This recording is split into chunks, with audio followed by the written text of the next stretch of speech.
പിതാവിൻ്റെയും പുത്രൻ്റെയും ആത്മാവിൻ്റെ നാമത്തിൽ യോഗാധ്യക്ഷനായിരിക്കുന്ന അഭിമന്യ ഡോക്ടർ തോമസ് തിരുമേനി, വേദിയിൽ പുരുഷരായിരിക്കുന്ന സഹോദര മെത്രാപ്പൊലീത്താരെ, പ്രഭാഷകന്മാരെ, ഓർക്കസ്ട്രമാരെ, വൈദിക ശ്രേഷ്ഠരെ, സഹോദരങ്ങളെ, ആമുഖമൊന്നും കൂടാതെ തന്നെ ഞാൻ പ്രമേയാവതരണത്തിലേക്ക് പ്രവേശിക്കുകയാണ്. അഭിമന്യ ഡോക്ടർ അഥാനാസിസ് തിരുമനസ്സുകൊണ്ട് വളരെ വിശദവും സംക്ഷിപ്തവുമായ വിധം ഈ കാര്യങ്ങളെല്ലാം അവതരിപ്പിച്ചു കഴിഞ്ഞിട്ടുണ്ട്. Association secretary doctor George Joseph വിഷയം ഭംഗിയായി അവതരിപ്പിച്ചിട്ടുണ്ട്. ധ്യാനപ്രസംഗത്തിലൂടെ ഏതെങ്കിലും ശ്രദ്ധാബോധത്തിൽ മനസ്സുകൊണ്ട് ആധ്യാത്മികമായ അന്തരീക്ഷം ഒരുക്കുകയും ചെയ്തു. നിങ്ങളുടെ എല്ലാവരുടെയും പ്രതിനിധി എന്ന നിലയിൽ ദൈവ സാന്നിധ്യത്തിൽ സാക്ഷി നിർത്തിക്കൊണ്ട് ഈ പ്രമേയം ഞാൻ അവതരിപ്പിക്കുന്നു.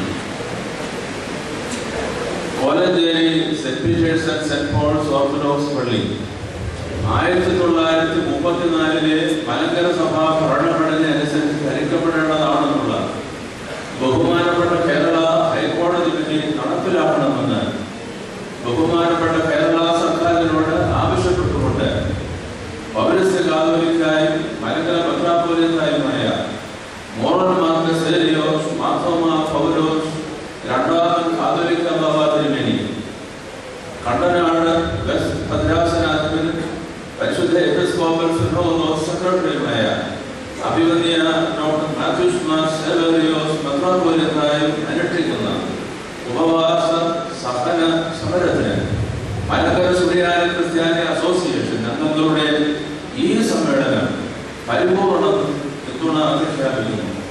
ഭാരതത്തിന്റെ നീതിപീഠങ്ങൾ മലങ്കര സഭയ്ക്ക് നൽകിയിട്ടുള്ള നീതിപൂർവമായ വിധിന്യായങ്ങൾ പൂർണ്ണമായും നടപ്പിലാക്കി കിട്ടുന്നതിന് പരിശുദ്ധ ബാബാദിന്റെ മനസ്സുകൊണ്ട് സ്വീകരിക്കുന്ന എല്ലാ തീരുമാനങ്ങൾക്കും നടപടികൾക്കും ഈ സമ്മേളനം പരിപൂർണ പിന്തുണ പ്രഖ്യാപിക്കുന്നു.